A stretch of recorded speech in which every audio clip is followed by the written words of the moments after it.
Representatives encourage lawmakers in the House and Senate to vote for the release of Justice Department files related to the investigations into Epstein. The news conference with multiple survivors of sexual abuse at the hands of the deceased Jeffrey Epstein happened prior to the House vote to release the files. Hi. Do you want to speak or do you want? It's up to you. Just what is it? 2 minutes? Yeah, good. Yeah, that'd good. be great. Okay, I appreciate great. it, Rose. Thank you. Thomas? How are you? Let her go before me. Whatever. Whatever. Guys. Okay. No, you do. You're the sponsor. Yeah. She's gotten in enough trouble. Are we ready? Yeah. Great to see you all. Why do I have to follow you? Good morning.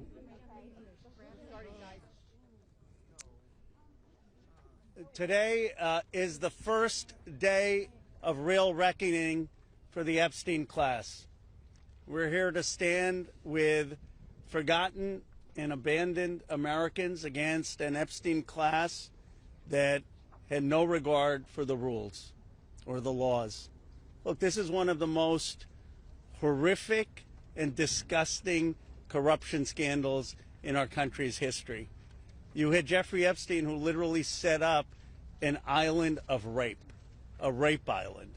And you had rich and powerful men, some of the richest people in the world, who thought that they could hang out with bankers, buy off politicians, and abuse and rape America's girls with no consequence.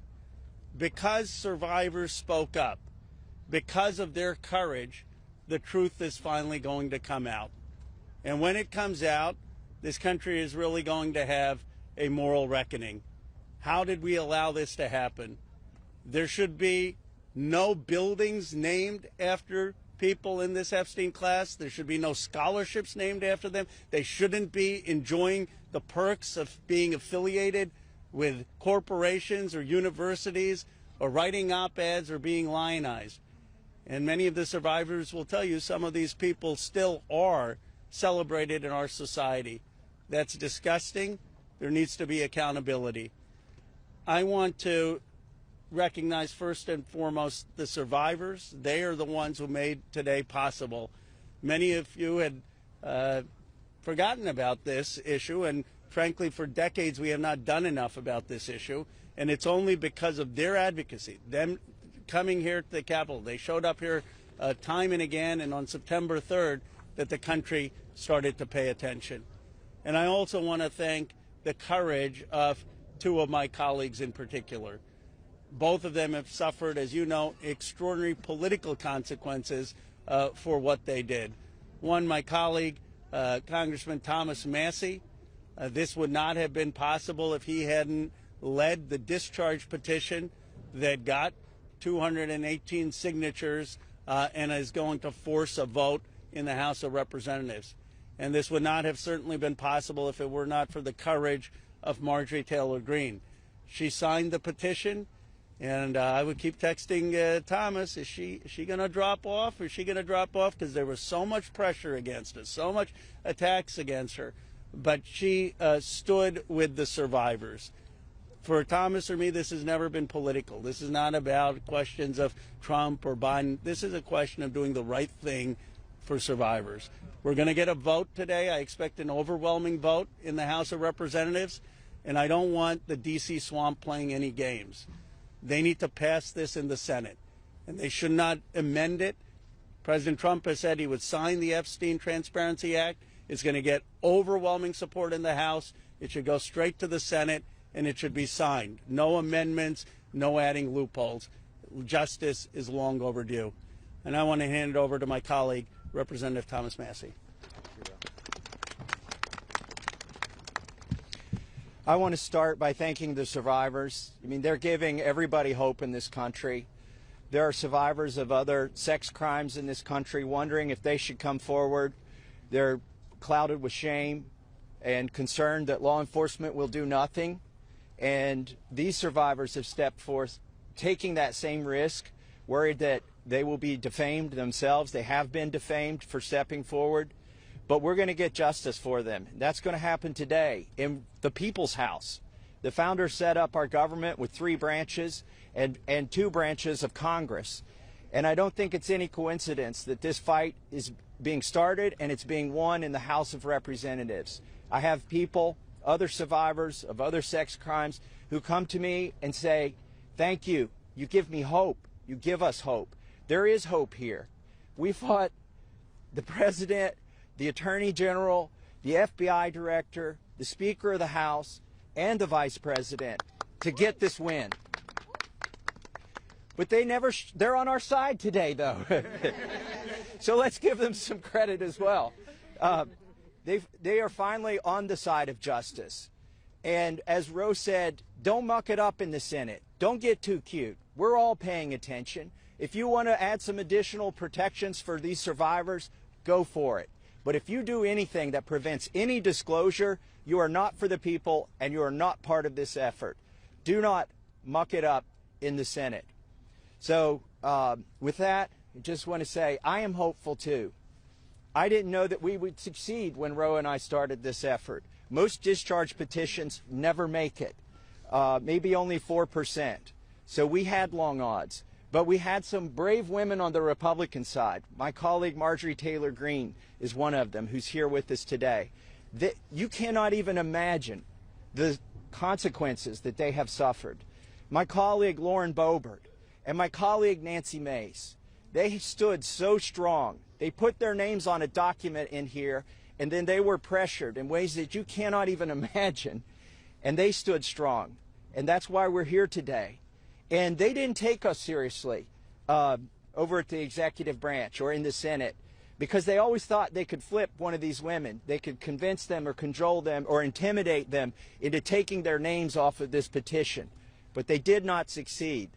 This is a victory for those women and women all over the country today, and I'm just glad to be a part of it. With that, I want to introduce my colleague Marjorie Taylor Greene.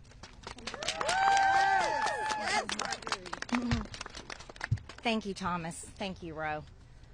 I woke up this morning and I turned to my weather app to check the temperature, and it was 32 degrees. And my first thought was, hell has froze over. I want to speak goodness and love and hope into the women standing behind me and all of the other survivors whose names you don't even know, but stand with these women. They are survivors, and they are strong, and they are courageous, and they are daughters of God. They are not victims. These women have fought the most horrific fight that no woman should have to fight, and they did it by banding together and never giving up. And that's what we did by fighting so hard against the most powerful people in the world, even the President of the United States, in order to make this vote happen today. I was called a traitor by a man that I fought for 6 years for. And I gave him my loyalty for free. I won my first election without his endorsement, beating 8 men in a primary. And I've never owed him anything, but I fought for him for the policies and for America first. And he called me a traitor for standing with these women and refusing to take my name off the discharge petition. Let me tell you what a traitor is. A traitor is an American that serves foreign countries and themselves. A patriot is an American that serves the United States of America and Americans like the women standing behind me. And I want to tell you that this only became possible today because the American people, whom we serve as representatives here in Congress, demanded that this vote happen, and they put more pressure on every single elected politician in this city than has ever been put on them. And today you are going to see probably a unanimous vote in the House to release the Epstein files, but the real fight will happen after that. While I want to see every single name released so that these women don't have to live in fear and intimidation, which is something I've had a small taste of in just the past few days, just a small taste. They've been living it for years. But the real test will be, will the Department of Justice release the files? Or will it all remain tied up in investigations? Will the CIA release the files? Will a judge in New York release the information? That's information that needs to come out. And will the list of names that these women privately hold, and they hold it because of their fear in their heart of what would happen to them if they release it on their own, will that list of names come out? That's the real test. So I want to thank Thomas Massie and Ro Khanna for your bravery in doing something that is much needed in America, crossing the political aisle that has become bigger than the Grand Canyon in America. But these men crossed that aisle on behalf of these women. And that is more of what is needed today in America than ever in our history. So thank you so much. Who's next? Ro, I'll let you introduce. Thank you. Thank you. Thank you. Thank you, Marjorie, Representative Greene, for your courage and your words. Before I introduce our survivors, I just want to say that they will make their statements, and then you can ask questions of Representative Massie, myself, or Representative Greene, but we do not want people asking questions and cross-examining the survivors. They're here to tell their stories, and they should be heard by the American people with respect. Of course, Congressman Massie, myself, and Congresswoman Greene would be happy to answer questions after that. With that, let me introduce the survivor who's helped organize a lot of this, and will be telling her own story and introducing the other survivors. Haley Robson, thank you for your courage and leadership. Absolutely. Thank you all. Oh, good morning. It's a little chilly coming from Florida. Not used to it. I want everybody to take a look. I know everybody sees us today as grown adults, but we are fighting for the children that were abandoned and left behind in the reckoning. This is who you're fighting for. This is who Congress is fighting for. This is who the House of Representatives are fighting for, and hopefully the Senate will fight for us too. I want to kick this off right, and I want to address Marjorie Taylor Greene, Thomas Massie, and Ro Khanna. I want to express my gratitude for all three of you, and I know, Ro Khanna, we spoke earlier. This is an incredible thing that I'm watching as a Republican, and this is non-political, but for you to go against your own party and to be ostracized, there's no place for political violence, there's no place for intimidation, and I can say firsthand, stepping out against Epstein and his crimes against children, we have all experienced that ourselves. So for you to knowingly put yourselves at risk and put your career at risk is unbelievable to watch, and we are so grateful. I also want to make a proposition for Marjorie Taylor Greene, because you've been an advocate for this. If you decide to read those names on the House floor for immunity, I will be more than happy, no security needed. I will stand beside you. I will hold your hand. I will hold your coat in solidarity with you. And on top of that, I did talk to Jayapal, who said she would be more than happy to read those names too on the floor with all of us. It's time that we put the political agendas and party affiliations to the side. This is a human issue. This is about children. There is no place in society for exploitation, sexual crimes, or exploitation of women in society. There's no room for it, guys. We're not having it. And to the President of the United States of America, who is not here today, I want to send a clear message to you. While I do understand that your position has changed on the Epstein files, and I'm grateful that you have pledged to sign this bill, I can't help to be skeptical of what the agenda is. So, with that being said, I want to relay this message to you. I am traumatized. I am not stupid. I am traumatized. I am not stupid. You have put us through so much stress, the lockdowns, the halt of these procedures that were supposed to have happened 50 days ago. The Adelita Grijalva, who waited to get sworn in, and then get upset when your own party goes against you because what is being done is wrong. It's not right. For your own self-serving purposes, this is America. This is land of the free. Land of the free. In 1863, we have a woman on top of the Capitol building represent freedom. I do not feel free today. I don't know if the women behind me feel free today. So I am begging every member of Congress, every representative, to step up and choose the chaos. Choose the survivors. Choose the children. Protect the children. All children. You protect all of us equally. Thank you very much for your time. Following that, Lisa Phillips will be the next survivor.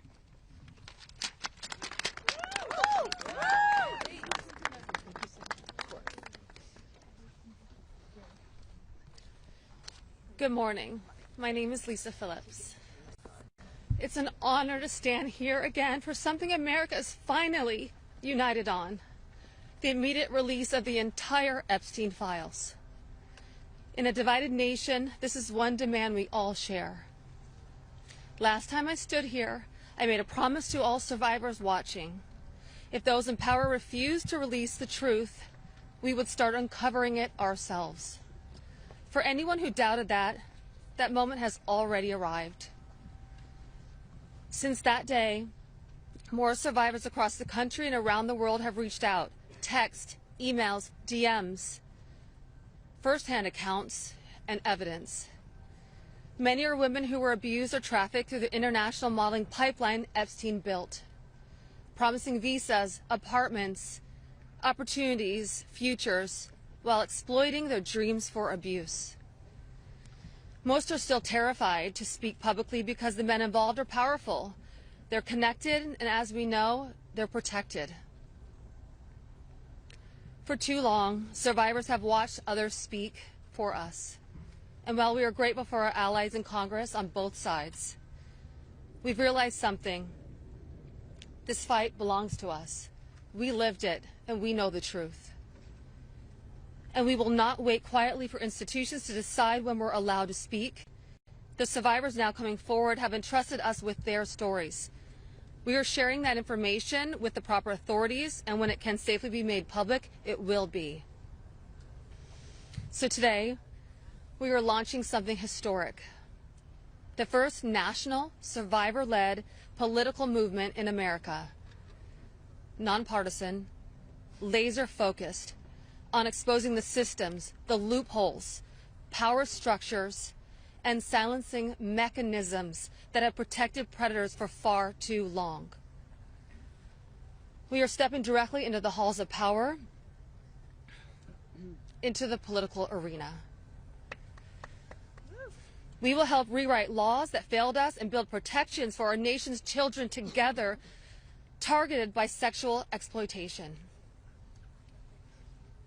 Together, today, survivors begin our own fight, the survivor revolution. And we intend to change this nation for the better. If you're a survivor who wants to join us, please reach out. And to anyone who benefits from the current system, intentionally or not, remember this. Alone, yes, we are afraid. But together, we are feared. Thank you.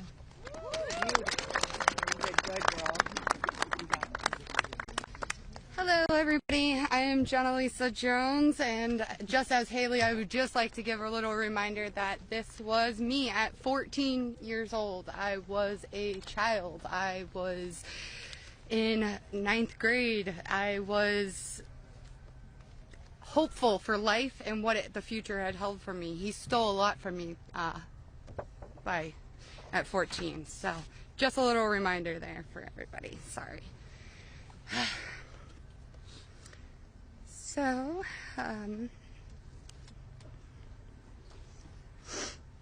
I just want to start out by saying thank you for all of you for being here today. I want to start by expressing my deepest gratitude to the members of Congress who have stood with us the survivors in demanding the transparency and justice. Your support is a signal that this institution can still serve the American people. This issue was never one that should have divided us the way it has. In fact, it should have united us. Sexual abuse is not a Republican issue. It is not or a Democratic issue. It is also not a hoax.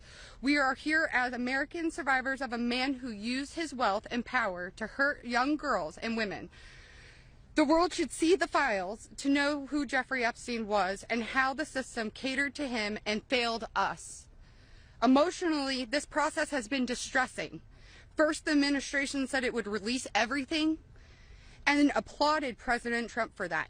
Then it fought to release nothing. Now that checks and balances of our democracy have worked and the bill is getting passed to release the files, we are hearing the administration say they intend to investigate various Democrats who were friends with Epstein. I beg you, President Trump, please stop making this political. It is not about you, President Trump. You are our president. Please start acting like it. Show some class. Show some real leadership. Show that you actually care about the people other than yourself. I voted for you, but your behavior on this issue has been a national embarrassment. It is time to take the honest, moral ground and support the release of these files, not to weaponize pieces of the files against random political enemies that did nothing wrong, but to understand who Epstein's friends were, who covered for him, what financial institutions allowed his trafficking to continue, who knew what he was doing but was too much of a coward to do anything about it. Jeffrey Epstein and Ghislaine Maxwell were able to recruit and abuse young girls and women. Then the country will learn nothing, and has horrible history will repeat itself if we do not do something about this. Thank you to the brave congressmen and women who have stood by us and recognized our side is the American side, and we should all be proud once again to be Americans. I want to just extend my thank you so much to all three of you, very, very much. The first time we were here, listening to the, people yell shame at you, and when she was here in support of us, really hit home and spoke some volumes, and I just very much appreciative of your support, and we stand by you. Don't let any of them bully you. We're here for you. Thank you, guys.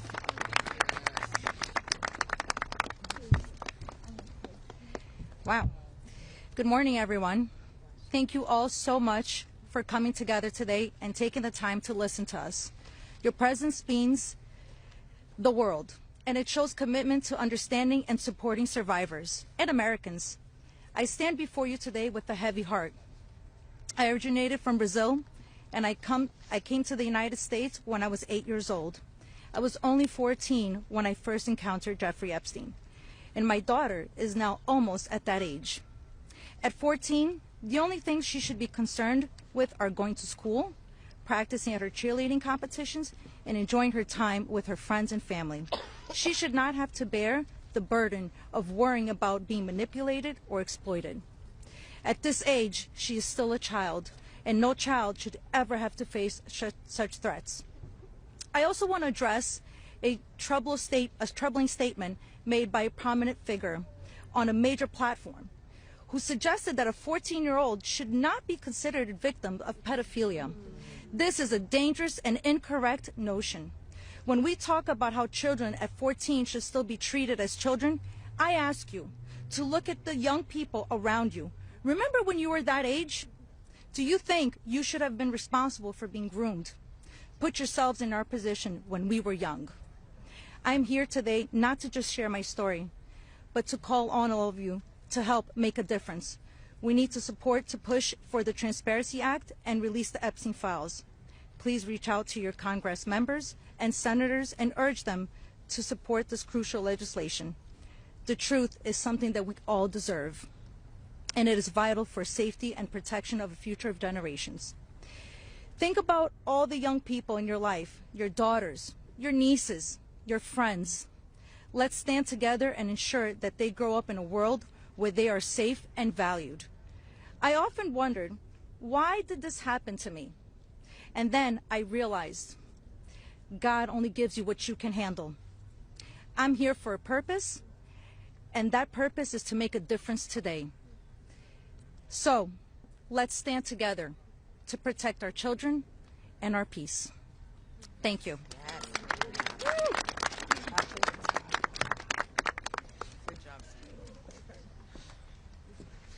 Good morning. I want to say a few things before I begin. My speech may not be great. It was thrown together last minute as I only came here, decided Friday, when one of us, who has spoken several times, decided she couldn't come because of the threats. She was too scared. So I want to say, when you threaten one of us, you're threatening all of us. Yep. We are together now, and that's never going to change. This is me at 16 when I met Jeffrey Epstein. Now I'll start. It is an honor to stand here before the American people. However, I shouldn't have to stand here at all. I'm here because as a child, I was pulled into Jeffrey Epstein's world, a world built on exploitation and manipulation of innocence and the protection of powerful men and women who believed that they were untouchable. Today, we'd rather be preparing for the holidays. We'd rather be at home with our families, baking with our children and decorating the Christmas tree as we try to move past this horrific moment that has impacted our entire adult lives. However, that's not possible because it's become something it should have never been, political and sensationalized. The truth is simple. We were victimized as children and failed repeatedly by the very system that was supposed to protect us. That's why we stand here today, to demand justice and accountability, not just for Epstein and his crimes, but for every predator and every enabler who participates in or protects abusers. The Epstein case was gravely mishandled consistently and deliberately over many years. Epstein could have been stopped decades ago, but instead he was able to continue his abuse, even during his sweetheart deal, yes, with his ankle monitor on and beyond. A deal that protected him and silenced us. While I was a child fighting to survive what happened to us, federal prosecutors were negotiating ways to shield powerful adults. And the failures didn't stop there. Our civil cases were met with hostile judges and delay tactics, intimidation, and PR campaigns designed to smear us in the public eye. We were treated as problems to be managed instead of victims to be protected.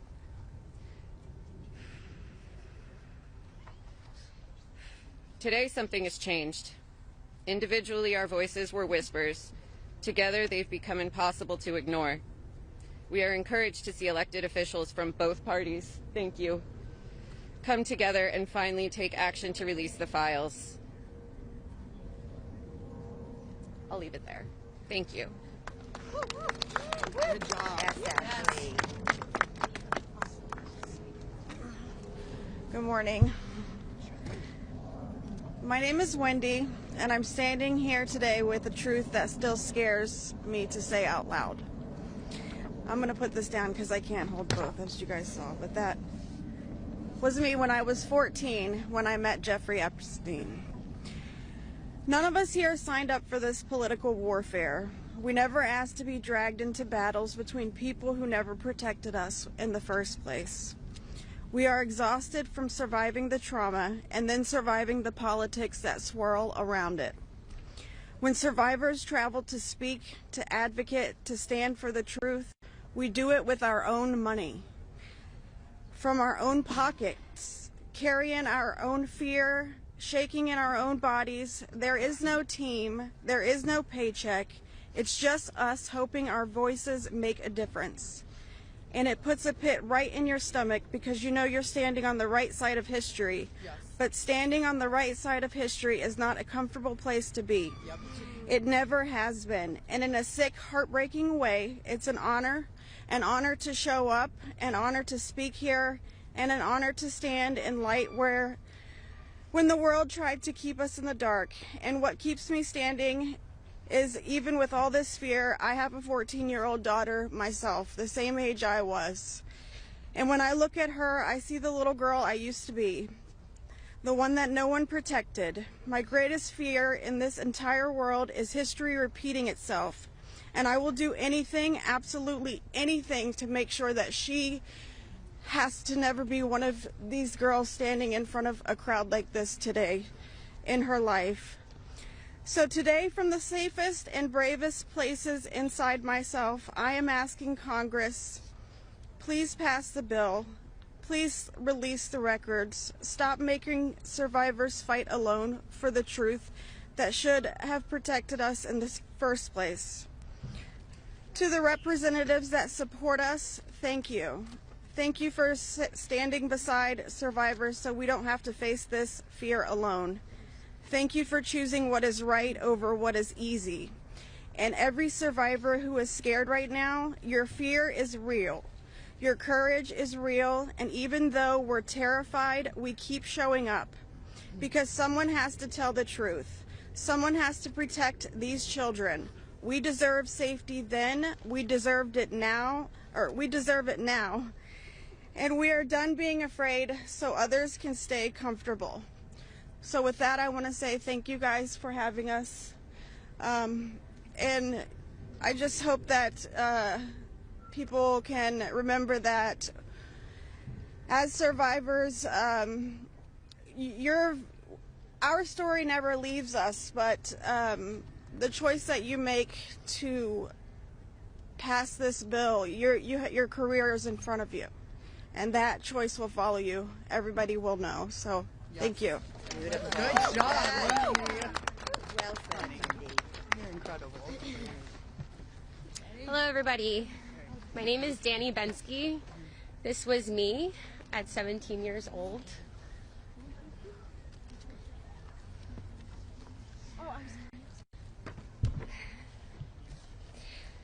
Coming from the dance world, I was recruited in 2004 after a systematic breaking down where Epstein leveraged my mother's brain tumor scans. He threatened me to withhold care for her. He trapped me in a year-long cycle of abuse. The last time I was here in Washington, D.C., I talked about being a part of this beautiful mosaic of women behind me, and they are exactly that. They are a beautiful mosaic of energy and passion and love and life. I am one story of 1,000. You think of that number, 1,000. I spoke of how big our hopes and dreams once were, and I talked about how they were completely shattered at the hands of Ghislaine Maxwell and Jeffrey Epstein. Now, I look at this amazing community behind me. They are survivor sisters. We are together. We stand together in this. And I realize that we are a representation of women across America. We come from different backgrounds. We have different religions. We are different races, different creeds, different ethnicities. We have different political affiliations. Some of us don't want to be political at all. And yet we stand here together for this cause. We're united in the call for transparency, complete transparency, to find justice. Justice for our younger selves. These pictures that you see, they're real people. I wish I could go back and give my former self a hug and say, this matters and it's going to change, and mean it. We are standing here for justice for the youth of tomorrow, and justice for those who are no longer with us, like the beautiful, brave Virginia Giuffre. We understand that the road is long, but I implore you to stay the course, please. Living in an age where you can get news in 10-second clips on your phone, I know that this is a big task for us, but it's a very personal one for survivors. It's a very personal one for us as a country. So I'd like to ask you to try something right now. I'd like everybody to close their eyes or soften their gaze just for a moment, and I want everybody to think of a child that is close to them between the ages of 14 and 18 years old. It could be your daughter, it could be your niece, it could be a friend's kids, it could be you at a former age, it could be your mother at that age. But really envision that for a second, 14 to 18 years old. Once you think of that person, I want you to think about what they feel like. What is their energy? What do they smell like? What sound do they make when they laugh? Really think about that child, just for a moment. Now I want you to picture a pair of giant looming wooden doors and an overbearing marble landing. Those are the doors to Jeffrey Epstein's house. Do you allow that child to enter or not? If the answer is yes, you would allow entrance. You stand with predators. If the answer is no, then congratulations, you're on the right side of justice. Now you have homework. I am calling for the American people. You have homework. Call your congressional leaders. Call your senators. Please support this bill. Let's get it all released. Thank you very much.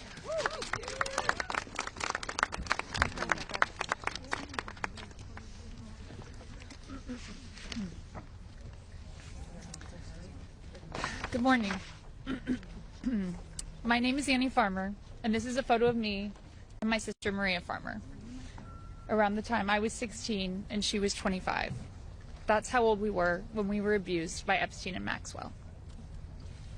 Survivors have repeatedly stated that our pursuit of transparency and justice is a nonpartisan issue. But given the political noise surrounding this case, I just want to remind people of some of the facts. In 1996, when my sister Maria bravely blew the whistle on this group by reporting to the FBI what Epstein and Maxwell did to both of us, they hung up on the phone on her and there was no follow-up of any kind. Bill Clinton was president.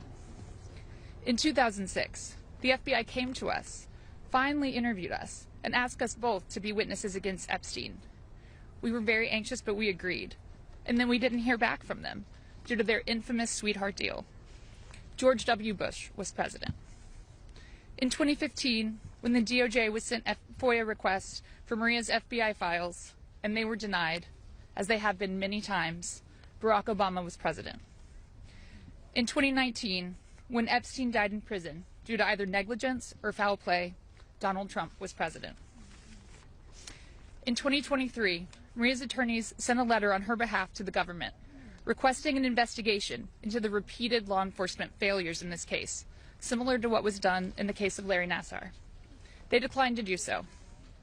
Consequently, my sister filed notice that she would be suing the government for failing to uphold its legal, ethical, and moral duties in this case. Joe Biden was president.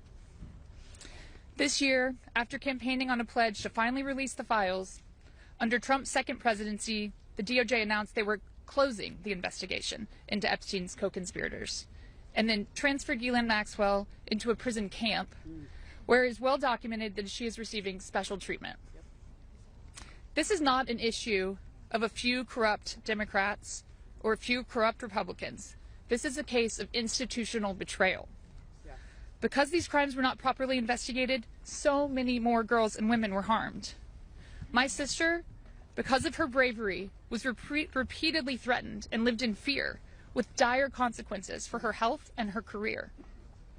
30 years later, even as oceans of allegations and obvious truths have emerged, the government has still not chosen transparency. This is why we have all come together as one united voice to demand the release of all the Epstein files and to finally bring the truth out of the shadows. Yes. Yeah.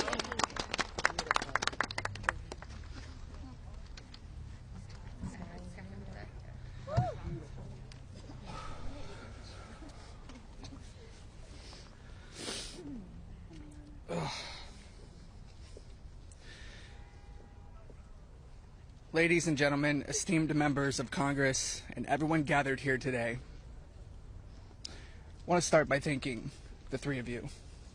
Thank you. It takes a lot of bravery to do what you're doing. We hear you. We see you. It means a lot for you to be here with us, and I know my sister would be incredibly proud. This is the moment she was fighting for and the moment that all survivors are fighting for, so thank you. My name is Sky Roberts, and I stand before you as the brother of Virginia Roberts Giuffre, a warrior, a mother, and a sister whose legacy will forever resonate in the hearts of those who understand the fight against injustice. Today we find ourselves in a place of deep sorrow, shattered by the loss of our beloved sister. Yet, we are are honored and privileged to carry her voice forward and continue her relentless fight alongside her fellow survivor sisters. Virginia's story is one that should have been filled with promise, but instead it became a harrowing tale of exploitation and survival. At just 16 years old, she took a job at Mar-a-Lago, believing she had secured a dream summer position. But that dream quickly morphed into a nightmare when Ghislaine Maxwell preyed upon her innocence.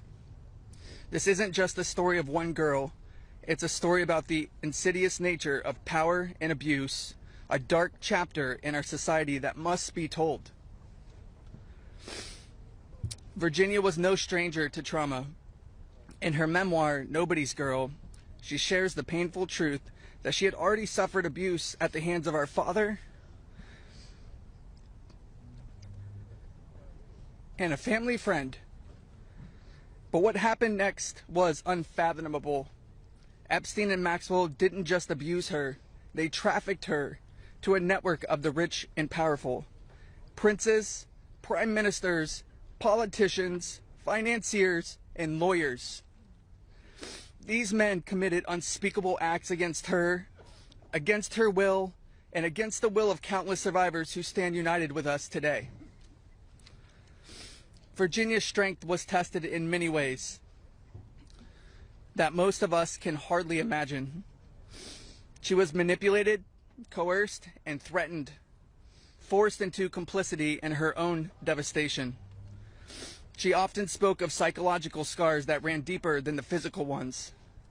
From the start, she wrote, "They manipulated me into participating in behaviors that ate away at me, eroding my ability to comprehend reality and preventing me from defending myself.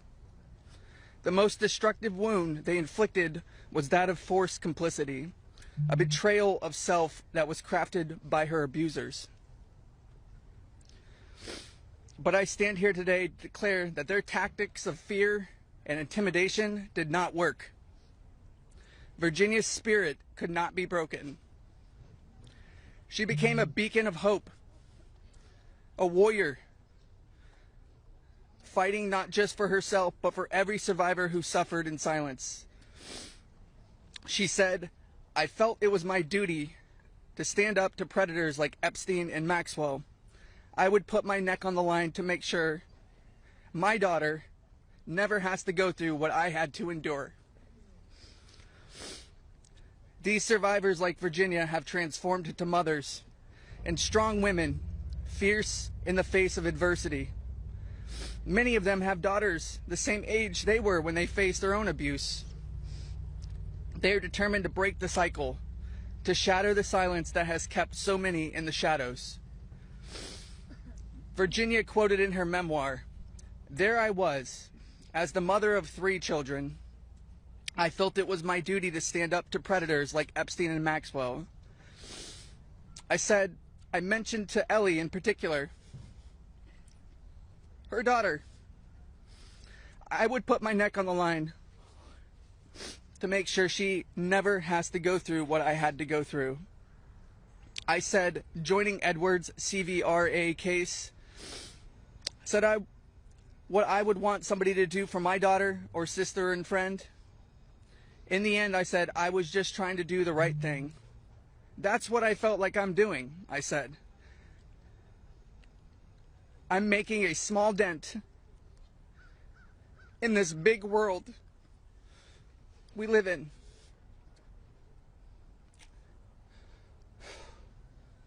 Well, sissy,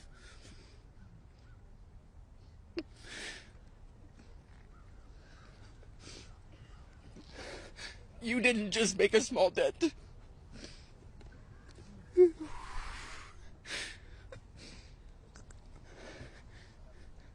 You made a monumental impact, a resounding statement that echoed across the world. You built an unbreakable wall, a barrier that will protect future generations from the horrors of abuse. As we gather here today, I urge each of you, members of Congress, advocates, and all those who hear this message to join us in this fight. We demand justice, accountability, and support for survivors. And we keep getting asked this. What does justice mean, you ask? It starts with acknowledgement. That's the first step. Acknowledge in the face of survivors that this happened and that this is true. Your vote carries that weight. My sister is not a political tool for you to use. These survivors are not political tools for you to use. These are real stories, real trauma, and it's time for you to stop just talking about it and act. Vote yes.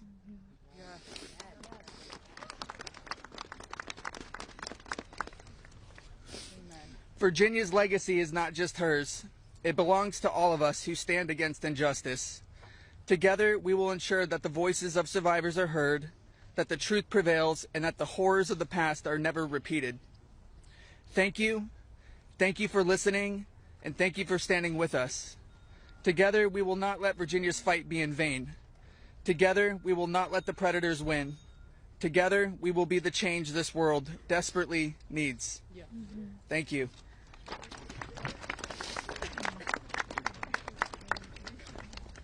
It was so beautiful.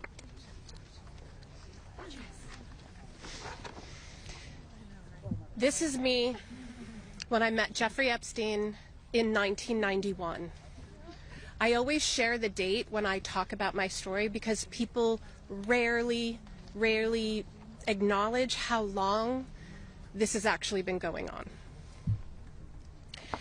And for too long, truth has been buried, survivors have been silenced, and powerful people have been protected. And today we stand in a moment that will decide whether our government still belongs to the American people or to those who prey on them. Because when mountains of evidence and decades of victim reports across 5 administrations still lead to sweetheart deals or no prosecution at all, this isn't just one case gone wrong. It's an institutional failure on a historic scale, and every member of Congress in this administration must answer for that failure. Millions of sexual abuse survivors know the pain of speaking up and watching the institutions that are meant to protect them look away. We're not alone in this. Epstein may be the headline, but the betrayal reaches every corner of our country. And if our justice system can collapse this completely for so long, then Congress cannot pretend that the system is working. Not for us, and not for the generations that will live with the consequences of what they choose now.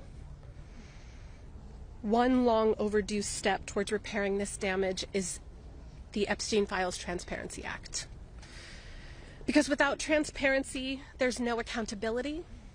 Without accountability, there is no justice. And without justice, democracy dies. Yeah. So representatives, you have a choice to show millions of Americans whether you stand with us or with the powerful predators that are counting on your complicity. Thank you. Yeah, good job.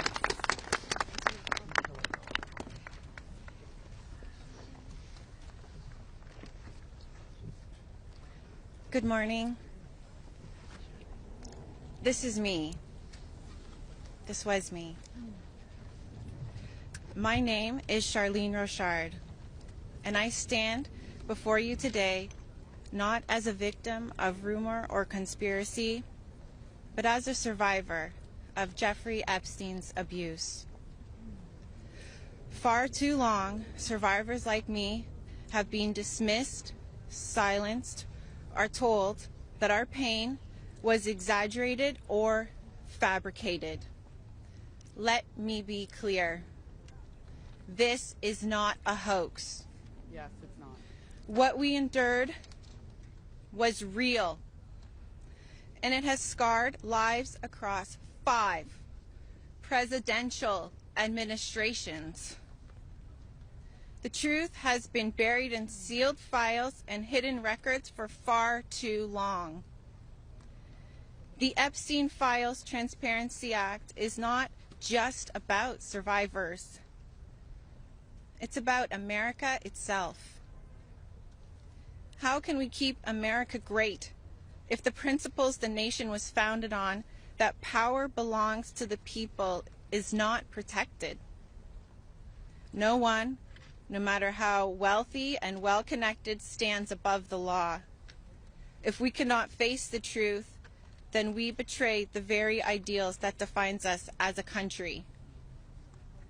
By passing this act, Congress has the chance to prove that truth matters more than privilege, that justice matters more than influence, and that America has the courage to confront even the most uncomfortable realities. This is not just about survivors. It's about every American who believes in accountability, fairness, and the promise of justice.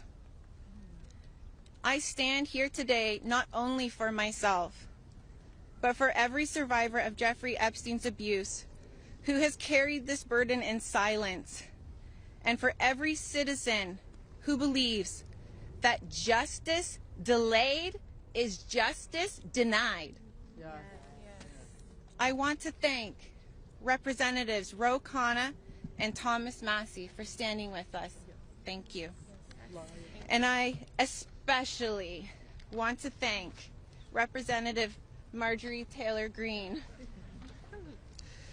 Her unwavering support, her courage to stand with us and demand transparency gives us strength.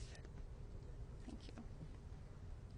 It shows that this fight for accountability is bigger than politics. It's about humanity, justice, and truth. This is about America's future.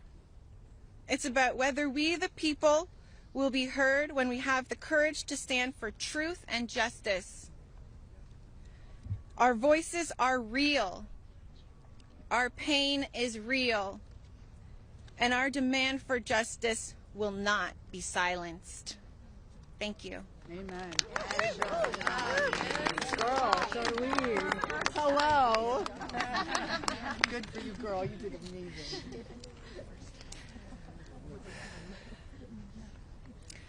My name is Laura Bloom McGee. This is my first time speaking publicly about my abuse. As a young woman in New York City, I was pursuing a modeling career and building a life of giving back through my philanthropic work. Instead, I was intentionally groomed and became part of an international model sex trafficking ring that was led by Jeffrey Epstein. I was sexually and mentally abused by Jeffrey Epstein. He used my dreams and vulnerabilities to silence me. Today, I am here to break that silence. Sex trafficking and sexual abuse are crimes against human beings, not political talking points. For too long, Epstein's abuse was an open secret, with his network remained protected. Evil thrives in darkness. We must shine a light on every corner where it hides. Nothing should be off limits in the search for truth. Please vote that everything in the files be released. Let investigations proceed without obstruction. Demand oversight and deliver justice. The government must never side with predators. I come as one survivor, but I stand here for everyone who prayed for me, who believed in me, and who hoped for me. To my fellow survivors, your courage brought me here. We are more than victims. We are mothers, daughters, sisters, friends. This is not a hoax, and we will not be erased. Shame on any elected official who obstructs truth and justice for the American people. Thank you. Amen. Yeah, girl. My name is Liz Stein. In 1994, I was a senior in college, just 21 years old. I had aspirations of attending law school after graduation, and it looked like I had a bright future ahead of me. 1994 was also the year I met Ghislaine Maxwell and Jeffrey Epstein. My involvement with them changed the trajectory of my entire life. The Epstein files are not about loyalty to any one political party. They're evidence of a crime. We stand here today, victims of the crime of sex trafficking. I'm here today speaking both for my 21-year-old self and for the countless number of people who have experienced sexual violence. When I am asked what I would tell my younger self if I could say something, I say that I would tell myself to tell someone. And if they don't listen, to tell someone else. And to just keep telling until someone listens. And even if nobody listens to you, you should be proud of yourself because you stood in your uncomfortable truth when others could not. And that is true bravery. We stand here today as survivors, part of a sorority that none of us asked to join. We have told our stories over and over and over. Now it's time to see who was listening. We ask that you vote to release the files, all of them, so the victims of this crime can finally see justice. Thank you. Amen. Yes! You go, girl.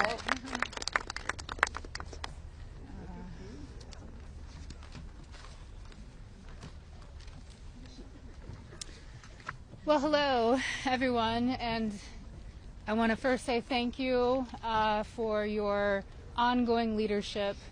I know it must not be easy thing to do, much like it's not easy for us to be doing this, so I guess we're in this together, so thank you so much. I feel like our courage has, we're reflecting, mirroring courage, because that's what it takes to do this, right?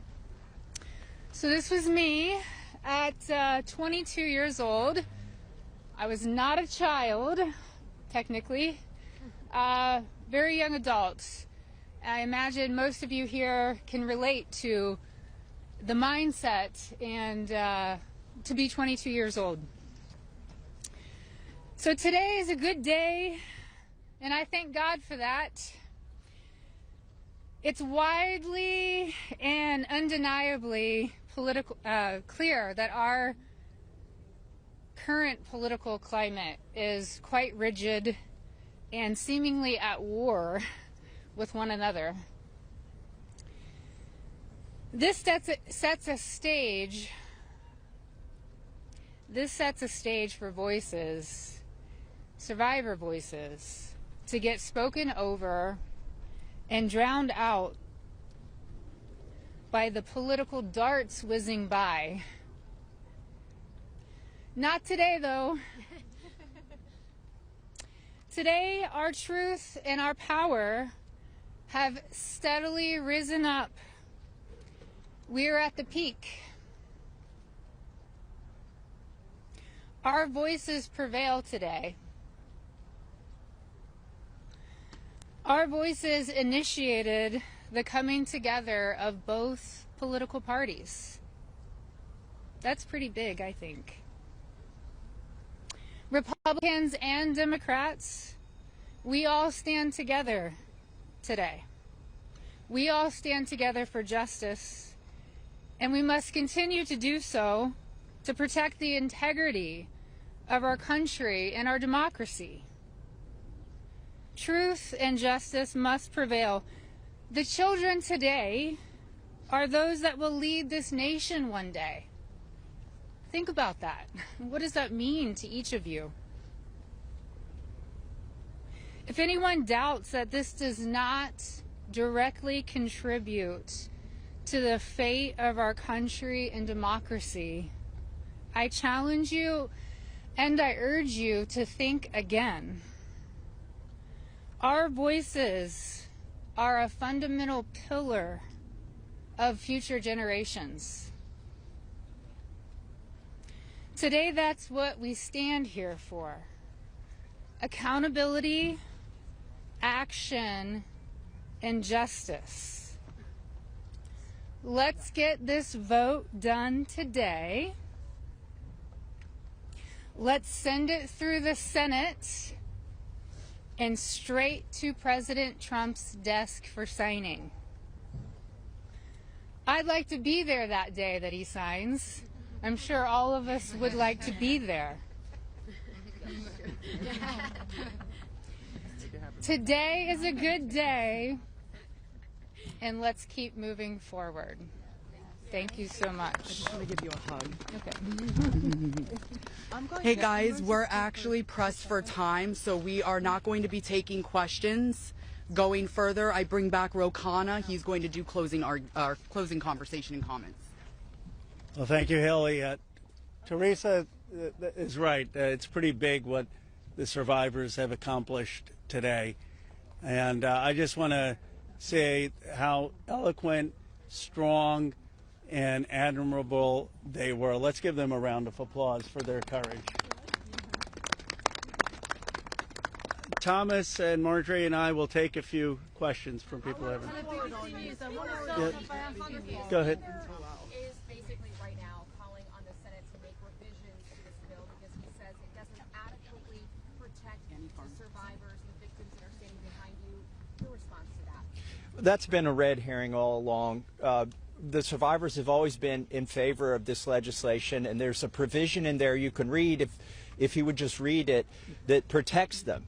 Now, if he wants to offer more protections in the Senate, that's fine with us, but here's the problem. Now we have to vote on it again in the House. And so, as you heard, justice delayed is justice denied. It could be just another delay tactic.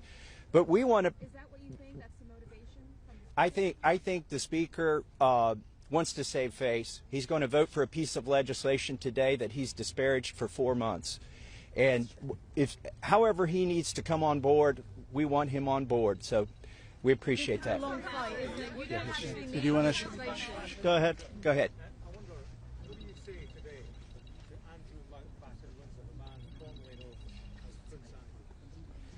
Well, you know, there's becoming a reckoning in Britain that needs to happen in the United States. A prince lost his title. The ambassador to the United States lost his job. We need to see those same kind of consequences here. As my colleague Rose said, there shouldn't be buildings named after these perpetrators of these heinous crimes. There shouldn't be scholarships named after them. And there needs to be accounting. We've seen tens of thousands of pages released by the Oversight Committee. What we've not seen is a single name. So I implore you to look and see if we have true justice and transparency in here. And the survivors will know when that has happened. And I do think that Prince Andrew does need to come and testify at our Oversight Committee, and that can be bipartisan. But I share Thomas's view that the urgency that the British people have shown in getting justice needs to inspire an urgency here in America. Go ahead. Go ahead. Go ahead. You don't need legislation to get the files released. President Trump could just release them today. Well, is that frustrating for you? Why isn't he doing that? And also, did you ask him to be here today? It's a really powerful moment, this. Look, I'll let my colleague speak. I hope the president meets the survivors. And I hope when he signs the bill, the survivors are there. I don't care if I'm there, Thomas Massey's there, Representative Greene's there, but the survivors should be there. But I hope he meets them, because I think if anyone who meets them and sees their emotion will be moved. And my goal is to get justice here. So I hope he will meet them and really hear what's happened and actually take action. But the broader point is, yes, the president could order the Justice Department to release the files, but in a constitutional democracy, what we're supposed to have is Congress says that the files should be released, and then it's not on the whim of any president. Then the Justice Department is compelled to release those files because that's the law of the land. Let's just take a yeah.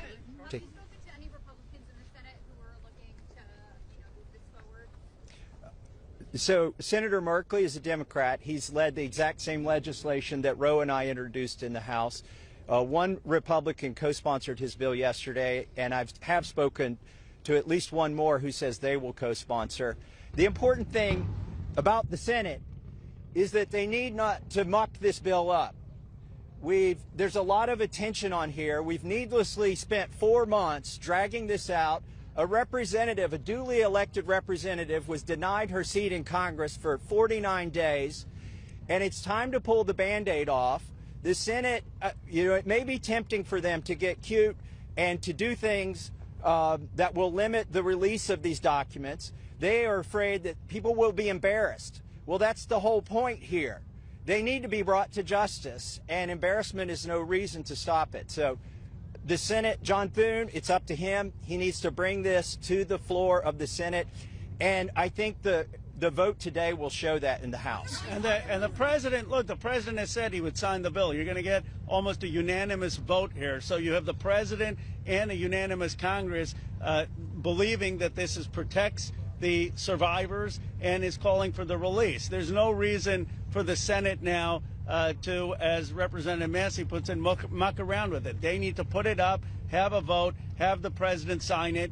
If there's any further protections, they can do that through the DOJ process. But what they should not do is delay a vote on a bill that the House is going to vote overwhelmingly for and that the president supports.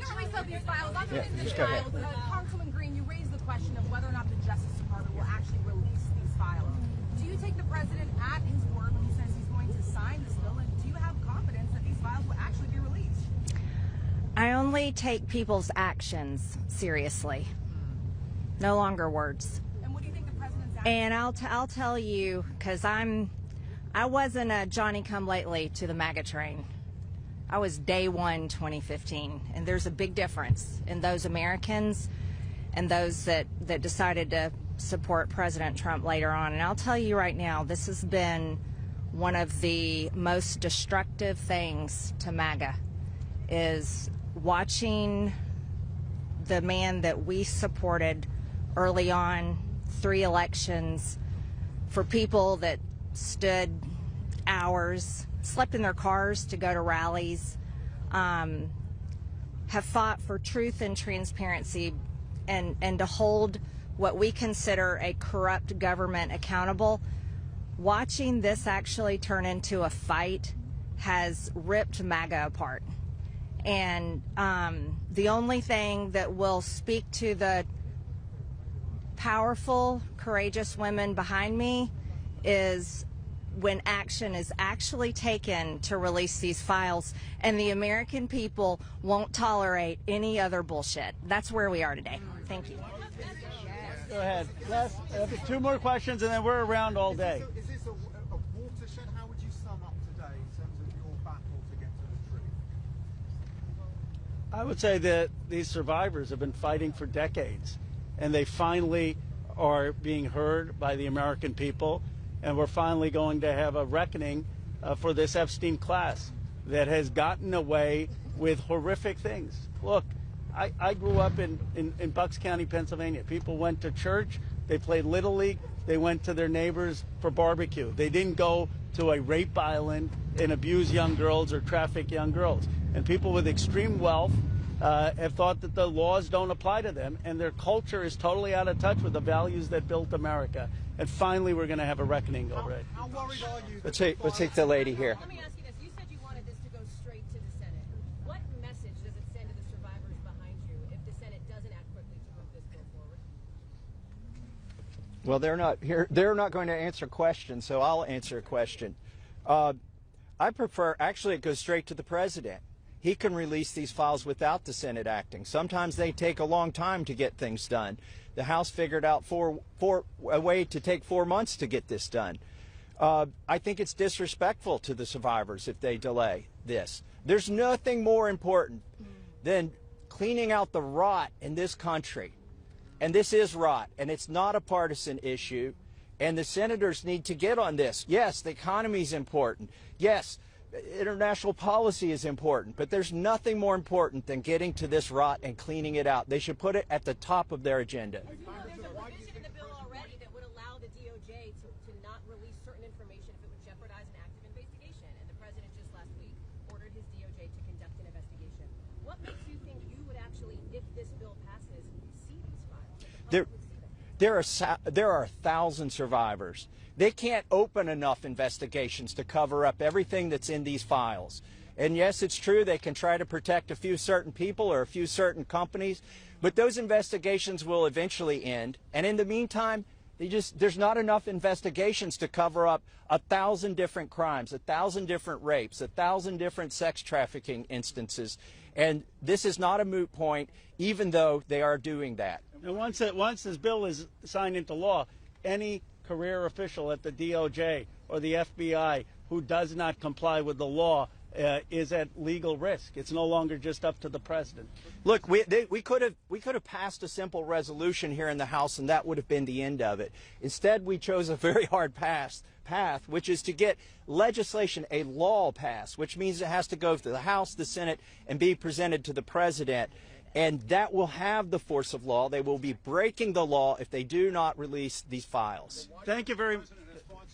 Last question, and then. Why do you think he has fought so hard? If he could do it now, why hasn't he done it? I believe he's trying to protect friends and donors. And by the way, these aren't necessarily Republicans. Once you get to $1 billion, you transcend parties. You just assume you can pay off whatever party is in charge of the White House, whatever party is in charge of the House of Representatives. And this is about those kinds of people. I think he's been trying to protect them. And I think it also incriminates our own government. This is a complete and total failure of the justice system, as the survivors have witnessed here today to us. It incriminates the FBI. It incriminates our intelligence agencies. It incriminates police departments in West Palm Beach. And that's what has been protected by this, either willfully or unknowingly, and it's time to end it. And I would agree with Representative Marjorie Taylor Greene that what matters now is just the action. I don't speculate on what politicians' motives are or what's in their heart. The point is the American people have spoken, Congress has spoken, release the files. It's time for justice. Thank you very much. Thank you.